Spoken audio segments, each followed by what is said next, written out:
MK prime news కి స్వాగతం. కావలి మండలం జమ్మలపాలెంలో కొనసాగుతున్న లేఅవుట్ అభివృద్ధి పనులను సోమవారం నుడా చైర్మన్ కోటంరెడ్డి శ్రీనివాసులరెడ్డి పరిశీలించారు. అక్కడ జరుగుతున్న పనుల పురోగతిని స్వయంగా తనిఖీ చేసి అనంతరం ఆయన మీడియాతో మాట్లాడారు. గత ప్రభుత్వ హయాంలో ఈ లేఅవుట్ అభివృద్ధి పేరుతో 26 కోట్లు ఖర్చు చేశామని చెప్పినా నేల మీద మాత్రం కనీస స్థాయి పనులు కూడా కనిపించడం లేదని ఆయన తీవ్ర అసంతృప్తి వ్యక్తం చేశారు.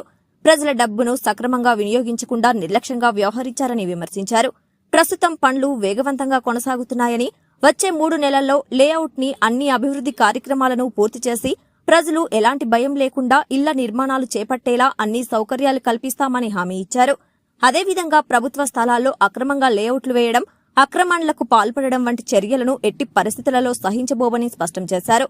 ఎవరైనా సరే, నాయకులైనా అధికారులైనా ప్రభుత్వ భూములపై ఆక్రమాలకు పాల్పడితే గాలి వాతావరణం ఉంది. బట్ అయితే ఇంకా పనులు ఆగే ప్రశ్న కూడా లేదు.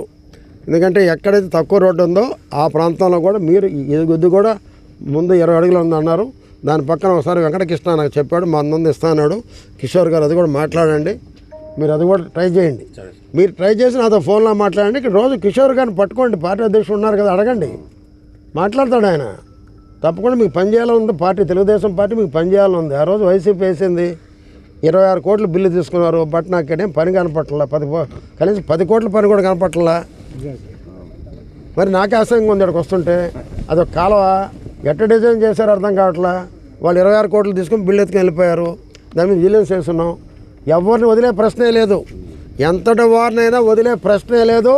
నాకు ఎవరితో మొహాటం లేదు, నాకు దేంట్లో కూడా వెనకాడే ప్రశ్న లేదు. నా మెంటాలిటీ ఏందో, కావిల్లో 35 సంవత్సరాల అనుబంధం నాకు కావిలతో ఉంది. చాలామంది తెలియకపోవచ్చు. యానాదిరెడ్డి ఎమ్మెల్యే ఉన్నప్పటి నుంచి కావిలతో నాకు అనుబంధం ఉంది. ఎందుకంటే విద్యార్థి కాంగ్రెస్ ఎన్ఎస్సీ తరఫున కుండలు కూడా ఆ రోజు ఎన్ఎస్సీలో పనిచేసిన వాళ్ళు ఉన్నారు. ఇక్కడ ఎన్ఎస్సీని స్థాపించింది నేను, ఇక్కడ గెలిపించింది నేను. ఇంకొక రహస్యం కూడా